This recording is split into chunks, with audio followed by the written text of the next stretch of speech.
បាទជំរាបសួរពុកម៉ែបងប្អូនបាទមករយៈនេះខាងយើងខ្ញុំកាត់បានឡានគីឡូតិចច្រើនគ្រឿងមែនតើពុកម៉ែបងប្អូន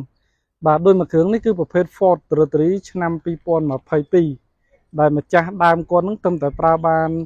26000គីឡូទេពុកម៉ែបងប្អូនបាទ26000គីឡូហើយឆ្នាំ2022ពុកម៉ែបងប្អូនគិតទៅម្ចាស់គាត់ជិះតិចមែនតើពុកម៉ែបងប្អូនអញ្ចឹងបើយើងគណនាថាឥឡូវវា2026អញ្ចឹងមួយឆ្នាំគាត់ជិះបានតុងបាក់6000គីឡូជាងទេពុកម៉ែបងប្អូនបាទហើយពុកម៉ែបងប្អូនទិញត្រើតរីមួយគ្រឿងនេះទៅចំណេញត្រង់ថាស្កុតគាត់ទំតែបិទហើយថ្មីចាស់តែម្ដងពុកម៉ែបងប្អូនបាទគាត់ទំតែបិទស្កុតថ្មីមួយជុំណាពុកម៉ែបងប្អូនបាទស្កុតចាស់គាត់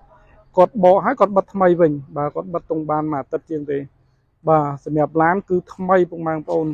ខាងក្នុងខាងក្រៅនេះគឺថ្មីទាំងអស់តែម្ដងបាទអញ្ចឹងពុកម៉ែបងប្អូនដែលកំពុងតែស្វែងរកប្រភេទ